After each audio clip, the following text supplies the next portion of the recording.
ओम गंगणपते नमः। ओम सरस्वते नमः। हरि शरणम राधे राधे। अब तक आपने श्री गर्ग संहिता के 18 अध्याय का श्रवण किया, जिसमें हमने नंद, उपनंद और वृषभानुओं का परिचय जाना। अब हम जानेंगे श्री गर्ग संहिता 19वां अध्याय, दामोदर कृष्ण का उलूखल बंधन तथा उनके द्वारा यमलार्जुन वृक्षों का उद्धार। श्री नारद जी कहते हैं, राजन, एक समय गोपांगनाएं घर घर में गोपाल की लीलाएं गाती हुई गोकुल में सब ओर दधी मंथन कर रही थी। श्री नंद मंदिर में सुंदरी यशोदा जी भी प्रातः उठकर दही के भांड में रई डालकर उसे मथने लगी। मथानी की आवाज सुनकर बालक श्री नंदनंदन भी नवनीत के लिए कौतूहलवश मंजीर की मधुर ध्वनि प्रकट करते हुए नाचने लगे।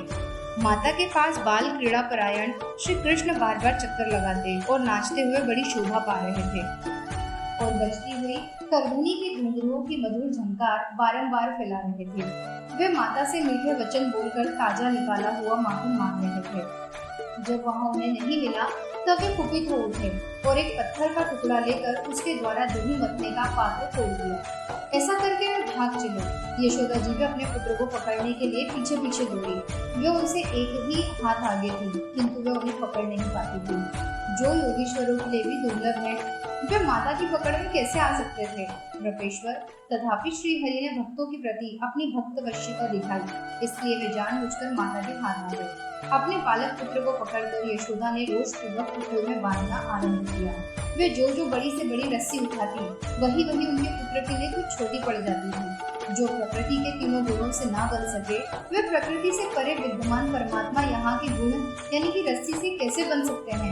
जब यशोदा बांधते बांधते थक गई और हतोत्साह होकर बैठ रही, तब बांधने की इच्छा भी छोड़ बैठी। तब ये स्वच्छंद गति भगवान श्री कृष्ण स्ववश होते हुए भी कृपा करके माता के बंधन में आ गए।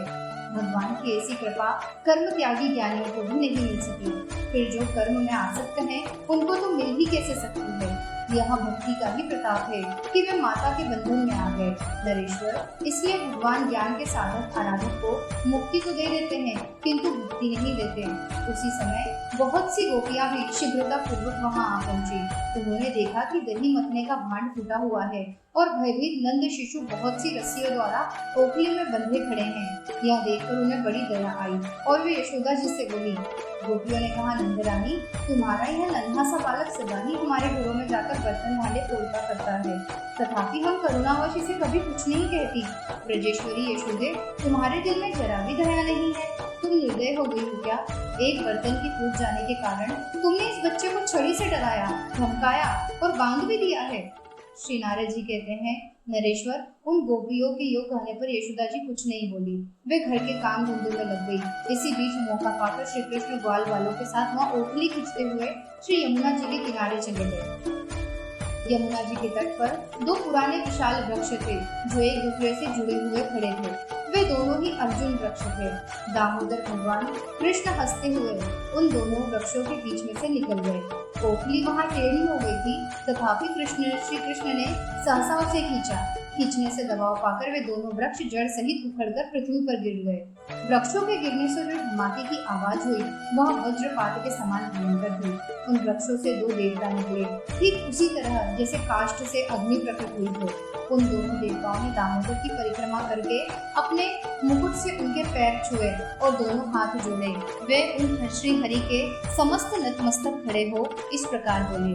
दोनों देवता कहने लगे, अच्युत, आपके दर्शन से हम दोनों को इसी क्षण ब्रह्मदंड से मुक्ति मिली है। हरे, अब हम दोनों से आपके निज भक्तों की अवहेलना ना हो। आप करुणा की निधि हैं, जगत का मंगल करना आपका स्वभाव है। आप दामोदर, कृष्ण और गोविंद को हमारा बारंबार नमस्कार है। श्री नारद जी कहते हैं, राजन, इस प्रकार श्री हरि को नमस्कार करके वे दोनों देव कुमार उत्तर दिशा की ओर चल दिए। उसी समय भय से कातर हुए नंद आदि समस्त गोप वहां आ पहुंचे। वे पूछने लगे, ब्रजबाल को, बिना आंधी पानी के ये दोनों वृक्ष कैसे गिर पड़े? शीघ्र बताओ। तब उन समस्त ब्रजवासी बालकों ने कहा कि इस कन्हैया ने ही दोनों वृक्षों को गिराया है। उन वृक्षों से दो पुरुष निकलकर यहाँ खड़े थे, जो इसे नमस्कार करके अभी अभी उत्तर दिशा की ओर गए हैं। उनके अंगों से दीप्तिमती प्रभा निकल रही थी। श्री नारद जी कहते हैं, राजन, ग्वाल वालों की यह बात सुनकर उन बड़े बूढ़े गोपों ने उस पर विश्वास नहीं किया। नंद जी ने उंगली से रस्सी में बंधे हुए अपने बालक को खोल दिया और लाड़ प्यार करते हुए गोद में उठाकर उस शिशु को सूंघने लगे। नरेश्वर, नंद जी ने अपनी पत्नी को बहुत उल्हाना दिया और ब्राह्मणों को 100 गायों का दान भी किया। बहुलाश्व ने कहा, देवर्षि वर, वे दोनों दिव्य पुरुष कौन थे, यह बताइए। किस दोष के कारण उन्हें यमलार्जुन वृक्ष होना पड़ा था? श्री नारद जी कहते हैं, राजन, वे दोनों कुबेर के श्रेष्ठ पुत्र थे, जिसका नाम था नलकुबर और मणिग्रीव। एक दिन वे नंदवन में गए और वहाँ मंदाकिनी के तट पर ठहरे।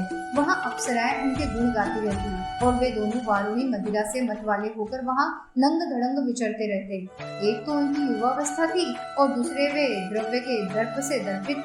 उसी अवसर पर किसी काल में देवन नामधारी मुनिंद्र ने, जो वेदों के पारंगत विद्वान थे, उधर आ निकले।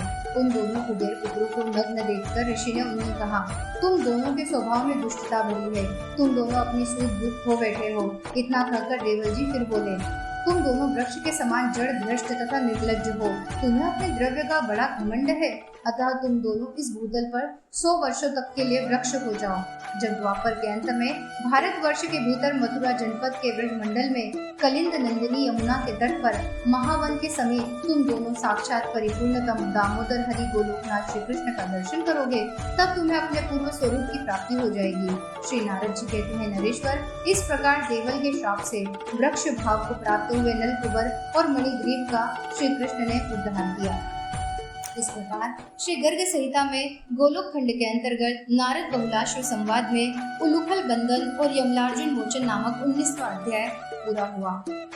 आशा करती हूँ कि ये कथा आपको पसंद आई होगी। अगर आप इस चैनल पर नए हैं तो इसे सब्सक्राइब जरूर कर लें। वीडियो अगर पसंद आ रही है तो इसे लाइक और शेयर करना ना भूलें। राधे राधे।